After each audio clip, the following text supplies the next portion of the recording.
தமிழ்நாட்டில் சென்னை மாத்தூர் எம்.எம்.டே. பகுதியில் வசிக்கும் நடுத்தர குடும்பத்தைச் சேர்ந்தவர் ஸ்ரீபாரதி. விதிவிலக்கான ஒரு அறிவுசார் குறைபாட்டால் பாதிக்கப்பட்ட ஸ்ரீபாரதி ஏராளமான திறமைகளை வெளிப்படுத்தியுள்ளார். எவ்வளவு நேரம் கொடுத்தாலும் சலிக்காமல் பார்த்து எழுதும் திறமை கொண்டவர். பார்த்து வரையும் அபார திறமை கொண்டவர். நடனமாடுதல், கைவினைப் பொருட்கள் செய்தல். அவரின் இந்த திறமை உண்மையிலேயே பிரமிக்க வைக்கிறது.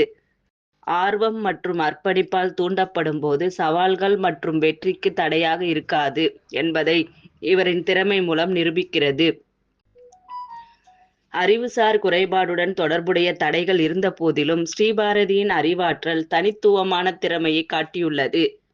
ஸ்ரீபாரதியின் வெற்றி அவரை சுற்றியுள்ள பல ஊர்களையும் இவரைப் போல் பாதிக்கப்பட்ட பல குழந்தைகளின் திறமைகளை ஊக்குவிக்க உதவி புரிகிறது. அவரது அசைக்க முடியாத உறுதியும் விதிவிலக்கான கவனமும் அவரது ஆற்றல் மற்றும் விடாமுயற்சியும் பிரகாசமான உதாரணமாக தனித்து நிற்க செய்கிறது.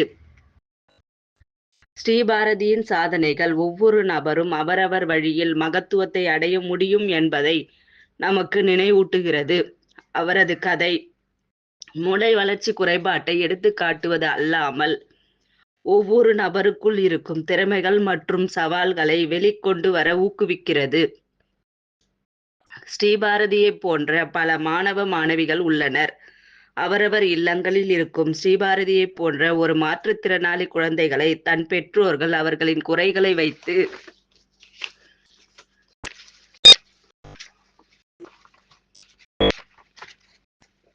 அவர்களுக்கு என்ன தேவையோ அதை மட்டும் செய்து வருகிறார்கள். ஆனால் ஸ்ரீபாரதியின் அம்மா அப்பா தன் குழந்தை இந்த குறைபாட்டால் பாதிக்கப்பட்டிருந்தாலும் அவரின் திறமை கண்டு வியந்து தன் மகள் எந்த சூழலிலும் ஏதாவது ஒரு சாதனை பெற்றிருக்க வேண்டும் என்று தனி ஒரு பெண்மணியாக பல இன்னல்களையும் சவால்களையும் தியாகங்களையும் கையேந்தி தன் மகளுக்கு ஒரு வாழ்விடத்தை அளிக்கும் வகையில்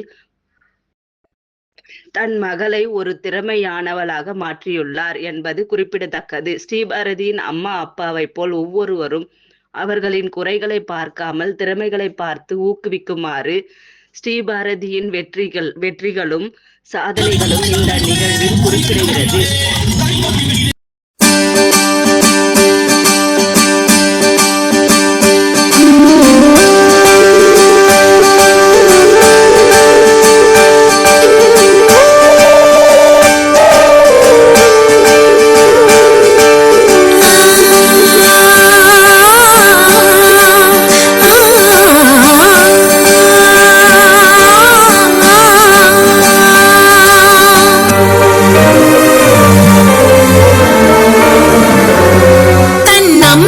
உனக்கு இருந்தால் மனிதா நீதான் கடவுளடா. நல்லதை நீ செய்தால் உன்னை உலகம் வணங்குமடா. பிறப்பது ஒரு முறைதான் மனிதா, நினைத்ததை நடத்திடடா.